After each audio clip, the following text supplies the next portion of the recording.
The United States and the United Kingdom. For about, 300 years now, we've gotten on really well. I've spent plenty of time in both countries. I can tell you this.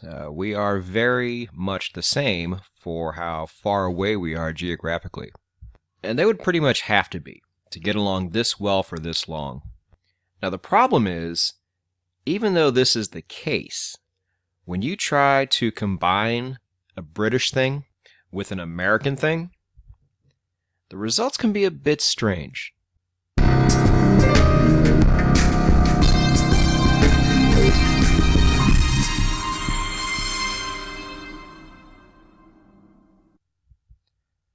So we are doing another currency pair video now, and people have asked if I'm going to do a video on every single combination of the 8 majors, and I said no.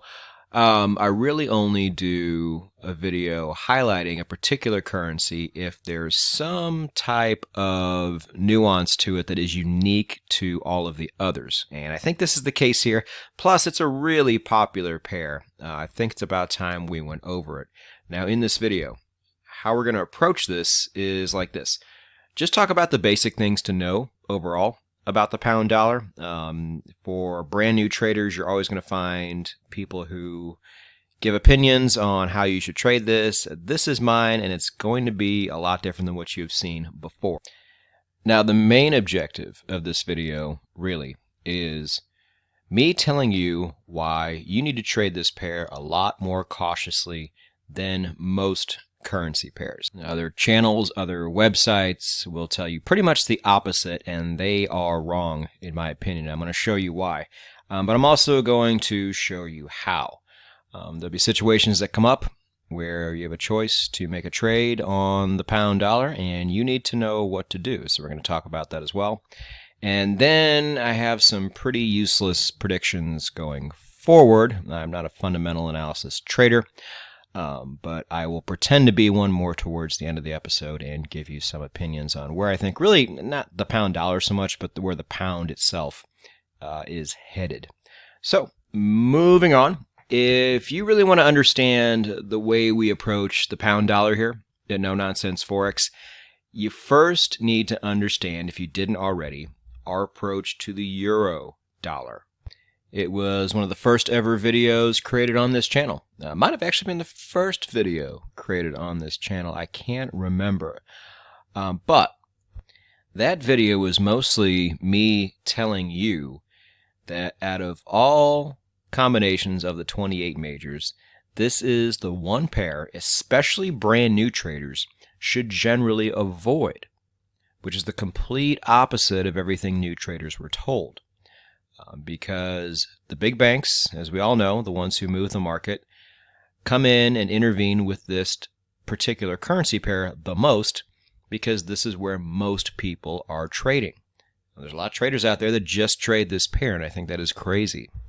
So given that, how does the euro dollar compare to the pound dollar? What are the similarities? What are the differences? So first off, no, for you newer traders out there, the euro dollar is the most popular pair traded in the world by far.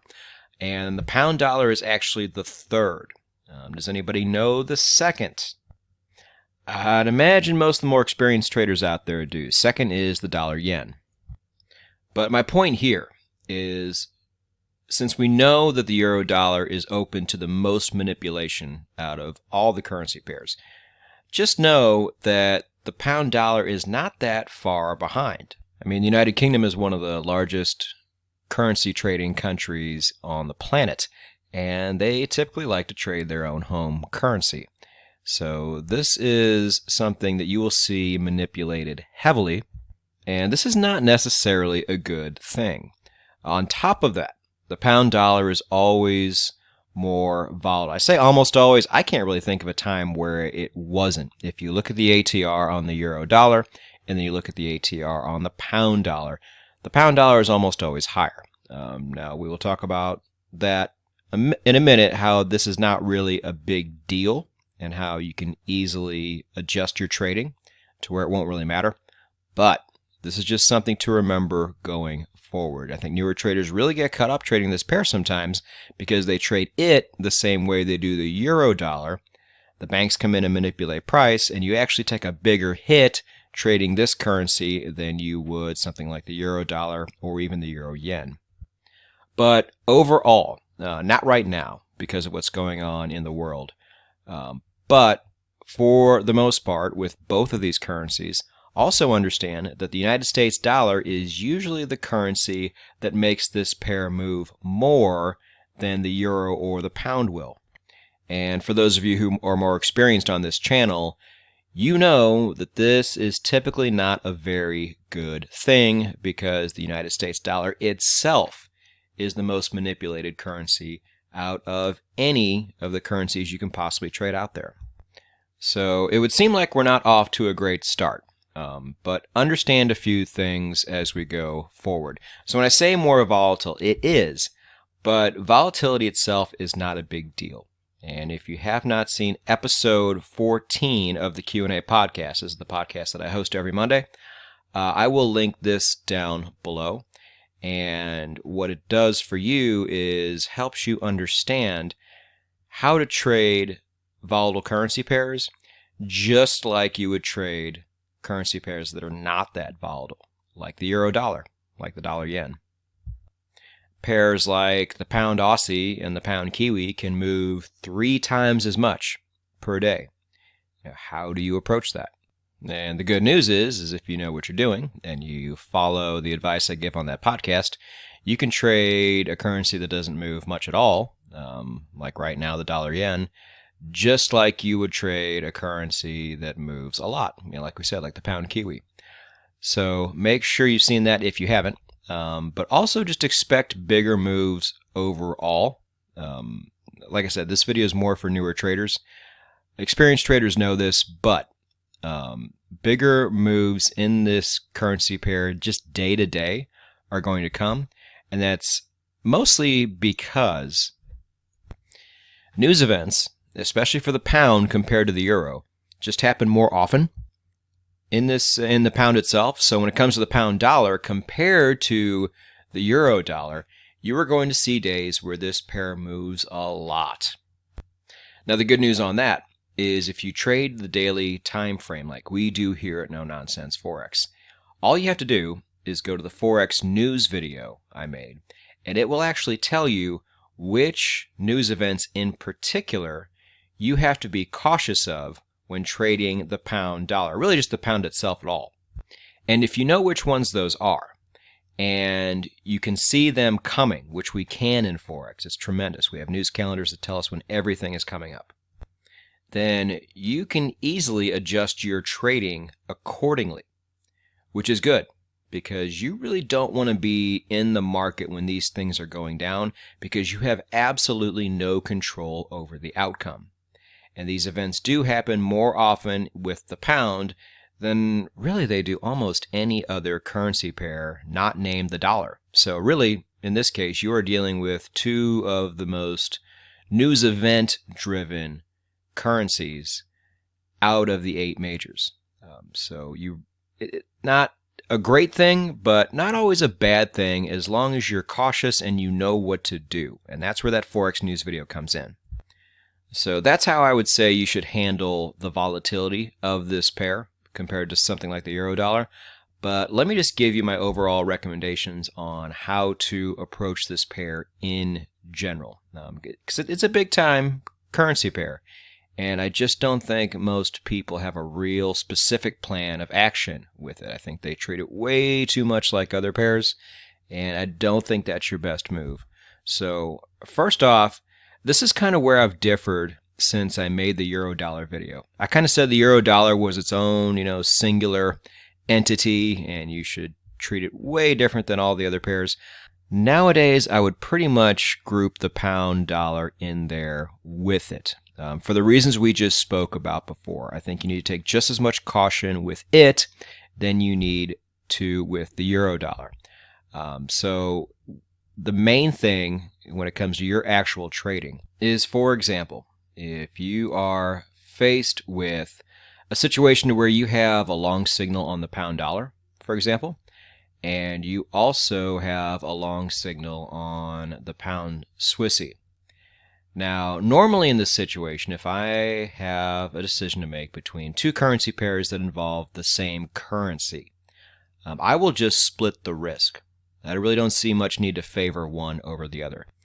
But in this particular case, even though the same currency is involved, the British pound, because of what happens when you put these two together, and as cautious as you need to be, and as much as the banks manipulate the dollar, if I have a long signal here and a long signal here, I'm not even taking this trade. I'm just going to put all my risk over here. I did a video on how these two, my favorite two currency pairs to trade. I said why, and I am not missing an opportunity to take a signal with either one of them. And in this case, and really only this case, I'm more than happy to not trade the pound dollar in this situation. Now, there's just too much that can happen, and there's too much I love about these other two. And if you want to know why, like I said, that video is going to be down below as well. Now, do I trade the pound dollar at all? Yes, I do. If it comes up and I have a signal on it and I don't have a signal with another British pound pair, I will absolutely trade it. I do it quite often. But a lot of times, especially now, I am not going to put full risk on it. I just don't think it's good practice, especially, I don't know when you're watching this video, but it is the middle of August 2019, and we have this little thing called Brexit happening right now, and it has made things very unpredictable for about the last year or so with the British pound, and in turn the pound dollar. Oddly enough, the euro pound has still been a really nice pair to trade. But the pound dollar has been awfully squirrely, and unlike those news events that we know are happening, some of this Brexit stuff just comes out of nowhere and the market flips out and ruins our trade. Now, recently, it's actually been really nice. We've had a very dead market for a while, and things like all of the nonsense going on with the Brexit deal has actually given some air, some volatility into the British pound, and it has moved very nicely for a lot of us. But I don't just go on recent activity. I look at everything. And there have been plenty of people out there putting full risk on the pound dollar and doing really well with it recently. But you just have to know that it's good practice to always be cautious when random news events that you cannot control are driving a particular currency pair. And until this whole thing is fully over after the 31st of October, and it's hopefully over after that, I am still exercising the same amount of caution. Now, if you are watching this video after all the Brexit-related stuff has happened, just carry this lesson over into other currencies if that particular country is experiencing the same amount of global turmoil. And every little rumor or news event or random speech that comes up has a very unpredictable outcome on what this currency does. You really don't want to be in it, and you don't want to be, if you are in it, you don't want to be in it very heavily. It's just not good practice. Here at No Nonsense Forex, we only focus on the things we can control, and we do our best to eliminate the things we cannot. And this is a perfect example of how during times just like this, we need to add an extra layer of caution to our trading. So with the whole Brexit mess, going forward with the pound, again, I am not a fundamental analysis trader. I am a little more of a Forex investor now than I was before. A lot of you guys who have seen the USD video, maybe I'll put that one down too, understand my thoughts on that. But I am not really messing with the pound a whole lot. I do think that, since this price has dropped so much, that they have done it fully expecting the worst case scenario, which I'm pretty sure is a no-deal Brexit. I don't really see it getting too much lower. I know they said that, well, it might still go lower because of a recession in the UK. And I'm like, well, if a recession happens in the UK, they won't be the only ones in a recession. It's pretty much going to be everybody going down together. So that's not going to make a big difference. But every time they talk about this, they seem to leave the other half of Brexit out, and that's the euro. I don't quite understand why the euro has gotten so high against the pound. I would actually think it's probably too high right now, considering the domino effect this whole thing can have. Is the United Kingdom leaving the European Union good or bad for the European Union? Yet to be seen. But what can easily happen as a result of this down the road is something I just don't think people are paying much attention to. You know, I was never bullish on the euro before, and I'm definitely not bullish right now. But despite all that, I'm just going to trade the way I normally been trading. I'm not making a long-term move based on any of this information.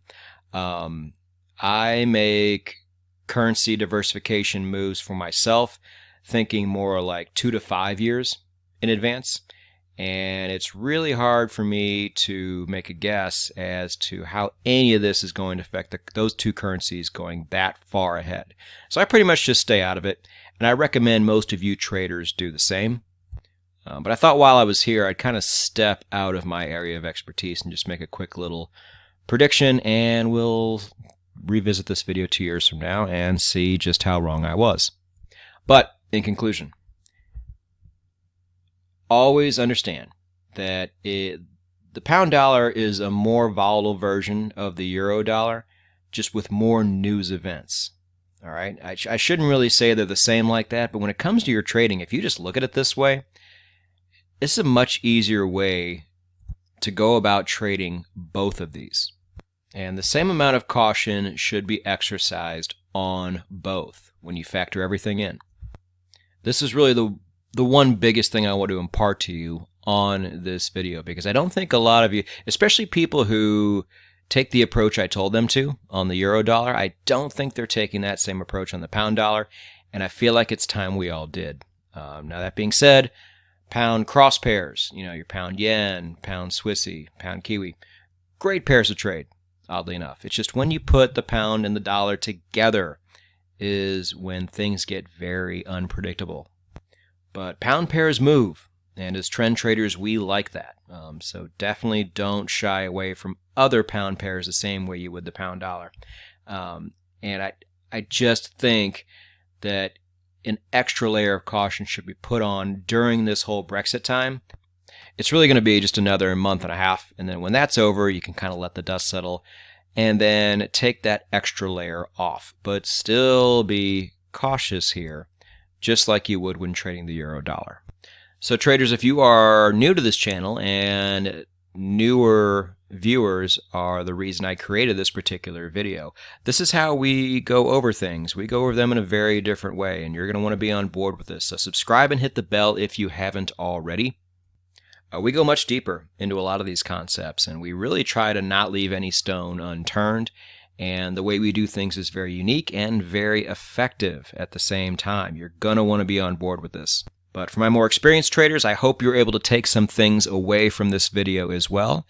And for my new traders and my experienced traders, all of you, nothing happens unless you put in the work first. Never stop learning, never stop building, never stop trading.